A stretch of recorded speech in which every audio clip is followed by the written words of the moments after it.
Magandang araw po sa inyong lahat mga karabin natin at welcome back dito po sa ating munting channel Pinas News Review kung saan re-reviewin po natin ang mga mahalagang balita dito sa Pilipinas.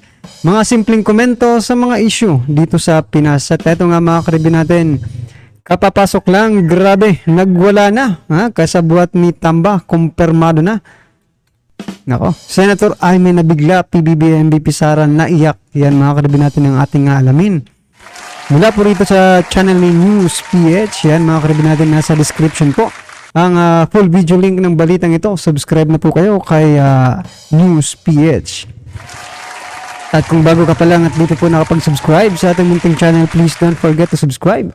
At i-click na rin po ang bell notification para updated ka po sa lahat ng ina-uploads nating reaction video. At eto na nga, sama-sama at sabay-sabay po natin pakinggan, panoorin at bigyan ng reaksyon ang balitang ito. Eto na po. Magugulat po kayo sa bagong pasabog ni Senator Aimee. Nagmatapang na naman po si Zubiri. Siya raw po ay magbibitiw sa pwesto bilang Senate President kung makakalusot ang mga political amendments sa constitutional sa tsa-tsa na isasagawa at pangunahan niya. Hindi kaya pinaimig Zubiri tungkol po dito sa charter change na buong paniniwala po niya ay siya po ang inatasan ng Pangulo bilang mamuno, no? Pahayag na naman ng katapangan to si, alam niyo, minsan naawa ko kay Mig Zubiri, no? Oh, tama po mga karabin natin, no. Sana po, ito opinion ko lang rin po ito mga karabin natin, Huwag pong masyadong umasa, no? Itong Senator Mig Zubiri. Kasi, mga karabin natin, kahit anong gawin ninyo, nasa House of Representatives pa rin. Yung magdidesisyon yan, di ba? Di ba? Sinaway na nga ni, PBBM. Huwag, itigil nyo na yan dyan sa Kongreso, sa House of Representatives. Pero di ba, tuloy-tuloy pa rin sila. Underground, di ba? Hindi na raw mga kongresista ang nagpapalakad, yung grupong pirma na. Yan, So meaning, continue pa rin, mga karabin natin. Diba? Pero sinaway na yan, Baka, eto, opinion ko lang ito, mga karabin natin, Tulad po ng nangyayari, diba? Sa mga ibang issue, diba? Una, pipigilan ni PBBM, okay. Pero continue pa rin. Then after that, mga karabin natin, pag-aaralan na. Kasi, malay natin, di ba? Pag makakuha po yan ng milyon-milyon pirma, di ba? Pag makabili, ay makakuha, ano pala, kung makabili yan. O, di ba? Kung makabili yan ng milyon-milyon pirma, edi, pwede nang pag-aralan. Ganoon naman talaga yung nangyayari, di ba? Una, hindi muna. Kasi nga, gaya nung ICC, mga karabin natin, una hindi. Pero dahil may mga resolution inilabas, ayun, pinag-aralan. Nakapasok. Ganito, eto, pattern lang Opinion lang po ito at ito po yung nakikita nating pattern, parang sa loto lang din ito di ba? Bakit ko nasabing parang sa loto lang ito, mga karabin natin? Parehas lang po. Parehas lang tayong niloloko. Diba? Kaya ikaw, Senate President Mig Zubiri, huwag ka pong masyadong umasa, Kasi baka masaktan ka lang. Yan, Ito lang po ang tanging Senate President. Sa kasaysayan po, sa kasaysayan. Kahit pa po noong pinakamalalakas po yung mga speaker, ang pinakamalalakas pong speaker sa totoo lang, yung panahon po ni Mitra, no? Ramon Mitra. Tsaka yung panahon po ni Jody Venecia, no? Talagang ang lalakas po ng speaker nun. Ito, iba malakas dito. Okay. Pero hindi po nagpapadaig. Never po nilang naungusan yung sa popularidad at saka sa lahat-lahat, no? Never pong umungos yung popularidad ng isang speaker sa isang Senate President. Ngayon po nangyari na parang yung Senate President sunod-sunuran sa Pangulo, sunod-sunuran sa House of Representatives, kahit po yan ay pananaw, no? Pananaw lang. pananaw po yung ano no, yung ganong pananaw ng mga tao na parang walang boto na sunod-sunuran lang sa House Speaker. Pananaw lang pero hindi mo masisisi. Yung mga tao masyadong malaki yung personalidad ni Martin. Tsaka yung talagang natatak sa isip natin na what Martin wants, Martin gets, no? Okay, anyways, nagmamatapang naman lagi, di ba? Naalala niyo ba nung unang binomba tayo ng ano ng kaya lang kasi yung pagmamatapang niya wala sa lugar. Is either hindi naman po niya concern yung tinatapangan niya or walang pumapansin. Halimbawa po nung binomba po tayo ng China, yung absurd po ng mga suggestion niya na hindi mo na lang papansinin. Natatandaan ko si Mig Subiri nung hindi po tayo naninira, ito po katotohanan to nung una tayong binomba ng China sa water cannon. Pucha, nagwawala, nagmatapang, no?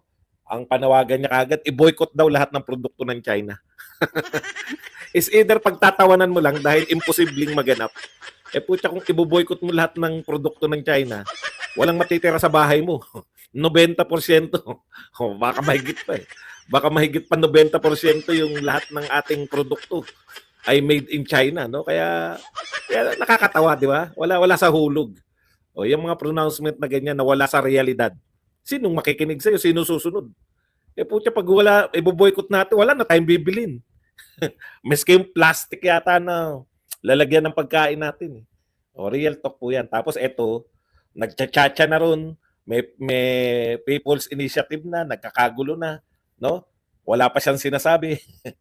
Until na yung in-announce niya na siya raw yung inatasan ng Pangulo.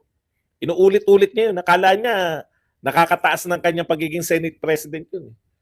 Meron ba namang Senate President na inaatasan ng Pangulo? Puta, for the first time ko narinig yun. Kahit sino pong Senate President, co-equal kayo ng co-equal branch of government. Hindi mo pwedeng. Okay. Ito po ang sinabi nito ni Subiri. Siya raw po issued a statement. As he assured the public that the Senate will only propose changes in charter's economic provisions to help the country attract more investors. So economic provisions lang daw. Ngayon, ang sinabi ni Subiri, kung sakali na meron silang pinasa sa Senate, rest assured, wala po tayong political amendments. It will be my political head at stake. Yan po, no? So, siya po ay at least sa amin sa Senado. Kala ko sa lahat Sa Senado lang pala. Hindi namin ipapasingit yan. Ito po ang tanong. Senator Subiri, sa inyo sa Senado, maaari mo makontrol. Ang tanong, paano pag nagsingit? Kasi Constitutional Assembly, di ba? Both houses, magpo-propose. Both houses. In-interview si Erwin Tulfo, hindi niya naman sinabi na hindi, ang tinanong sa kanya ni Karen Davila, ano-ano po bang mga pananaw ng mga congressman? Yung iba po, gusto ng economic. Kasi nga, wala raw nag-invest sa probinsya nila dahil sa 60-40. Yung iba naman po, sa term limit. Kasi bakit daw yung senador? 12 years. Tignan nyo nga. Wala pa pong nakasalang. Hindi po nila tinatanggi na gusto nilang atakehin yung political. Sa tingin mo ba, Senate President? So yan mga karabin natin talagang, di ba? Kung iisipin lang natin, di ba? Malamang sa malamang isingit nila yung term limits na yan. Kasi sino bang politiko, 'di ba? Ang ayaw na ma-extend, 'di ba? Yung kanilang pananatili diyan sa kanilang mga upuan. 'Di ba? O kahit ikaw, makakareview natin, 'di ba? Kung politiko ka, congressman ka, 'di ba? Mayroong ganong proposal na i-extend yung term limits, 'di ba? Tapos, ikaw kukontra ka?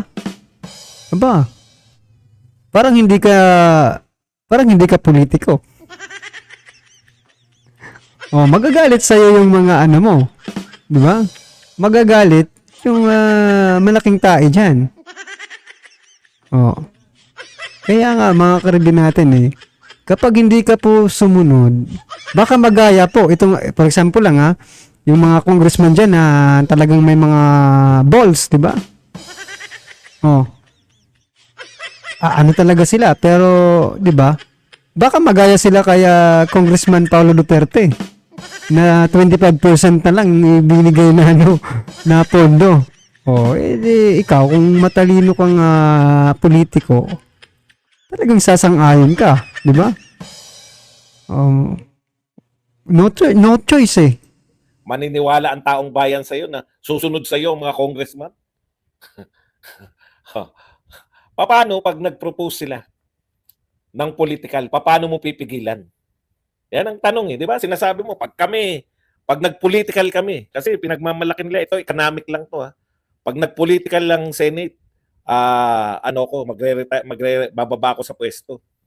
Yan tanong, paano pag meron isiningit na political yung mga congressman? Ito sagot ni Zubiri. Let's say the lower house passes political amendments. Hindi kami papayag. Wow! Hindi kayo papayag. Talaga lang ha. So stalemate. Stalemate. Hindi sila papayag. Anong mangyayari pag stalemate? The President said in our meeting last week that very simple. Let the Senate take the lead and adopt the Senate version. Very clear yun. We had several witnesses and the Speaker agreed. Ito ang pinanghahawakan niya. Makinig kayo kung ano yung pinanghahawakan niya. Ito po ang pinanghahawakan ni Zubiri. Ulitin ko lang.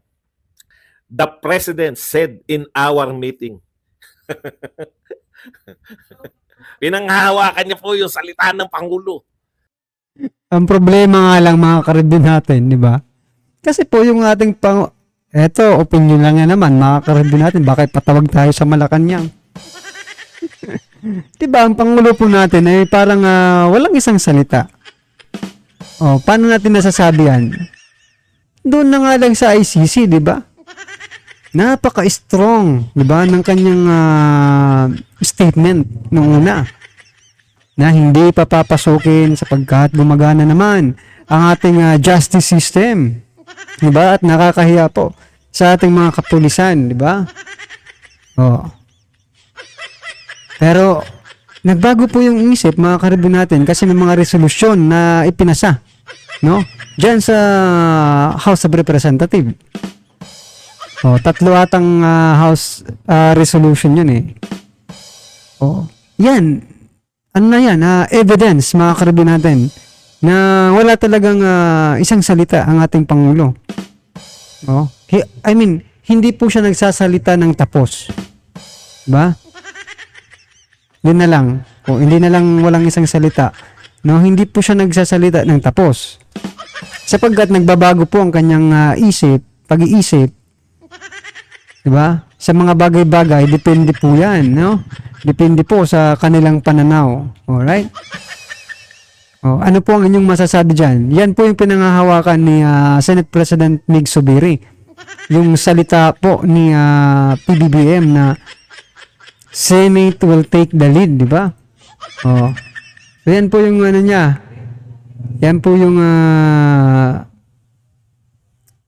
pinanghahawakan ni Senate President Mig Zubiri. Ano po ang inyong reaction dyan? I-comment lang po sa baba para at least alam po ng ating mga kababayan, no, ang inyo pong nararamdaman patungkol po sa balitang ito. Alright? Kung bago ka pa lang at di pa po nakapag-subscribe sa ating munting channel, please don't forget to subscribe.